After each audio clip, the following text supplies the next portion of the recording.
നമസ്കാരം. മീഡിയ ഗ്രാമത്തിലേക്ക്.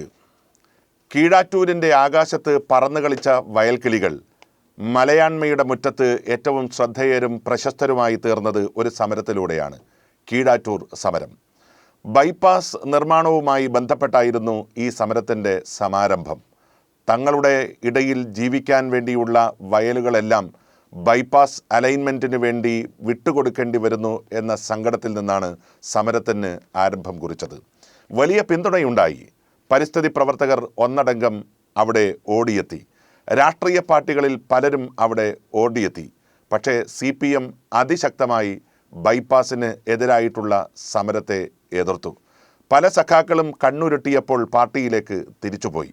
സുരേഷ് കീഴാറ്റൂർ എന്ന പരിസ്ഥിതി പ്രവർത്തകൻ്റെ നേതൃത്വത്തിൽ ഒരുപറ്റം ആളുകൾ അവിടുത്തെ ആൾക്കൂട്ടത്തിൻ്റെയും കർഷകരുടെയും പിന്തുണയോടുകൂടി സമരമുഖത്ത് പിടിച്ചു നിന്നു. ഒടുവിൽ CPMൻ്റെ ഭീഷണി ശക്തമായപ്പോഴാണ് പിന്തുണയുമായി BJP രംഗപ്രവേശം ചെയ്തത്. സുരേഷ് ഗോപി MP ഉൾപ്പെടെയുള്ള ആളുകൾ കീഴാറ്റൂരിൻ്റെ സമരമുഖത്തെത്തി. ഒടുവിൽ BJP നേതാക്കന്മാരുടെ വമ്പൻ ഓഫറുകൾ, ഡൽഹിയിലെത്തി സമരത്തിന് നേതൃത്വം നൽകിയ വയൽക്കിളികൾ, നിതിൻ ഗഡ്കരി എന്ന ട്രാൻസ്പോർട്ട് വകുപ്പ് മന്ത്രിയുമായി കൂടിക്കാഴ്ച, അലൈൻമെൻറ്റ് മാറ്റുന്നതിനെക്കുറിച്ചുള്ള ആലോചന, ഉറപ്പ്. എല്ലാവരും തിരിച്ചു വന്നു. കിളികളെല്ലാം സന്തോഷത്തിൽ ചിറക് വിരിച്ച് പാറി നടന്നു. ഒടുവിൽ ഇപ്പോൾ മനസ്സിലാക്കാൻ സാധിച്ചത് കേന്ദ്ര ഗവൺമെൻറ് ഈ ബൈപ്പാസ് അലൈൻമെൻറ്റിൽ നിന്ന് 1 ഇഞ്ച് പിറകോട്ടില്ല എന്നാണ്. കീഴാറ്റൂരിൻ്റെ വയൽ ഹൃദയത്തിലൂടെ ബൈപ്പാസ് പാഞ്ഞുപോകും. വയൽക്കിളികളെല്ലാം വീണ്ടും സങ്കടത്തിലായി. ഇനി മറ്റൊരു സമരത്തെക്കുറിച്ചാണ് ആലോചന. പക്ഷേ സമരം വിജയിപ്പിക്കുന്നതിന് മുൻപ് അവർക്ക് കിട്ടിയ ഏറ്റവും വലിയ തിരിച്ചടി വഞ്ചന. അത് BJPയുടെ ഭാഗത്തു നിന്നാണ് അതിശക്തമായി ഉണ്ടായത്. വെറും രാഷ്ട്രീയ ലാഭത്തിന് വേണ്ടി വയൽക്കിളികളെയും കീഴാറ്റൂരിൻ്റെ ജനതയെയും BJP ഉപയോഗിച്ചു എന്ന രീതിയിൽ സമരമുഖത്തിൻ്റെ നായകന്മാർ തന്നെ പരാതി പറയാൻ തുടങ്ങിയിരിക്കുന്നു. സത്യത്തിൽ BJPക്ക് കേരളത്തിൽ എല്ലാ സമരങ്ങളിലും കാലിടറുന്ന കാഴ്ച കീഴാറ്റൂരിൻ്റെ മണ്ണിലും ഉണ്ടായി എന്നുള്ളത് സത്യമാണ്.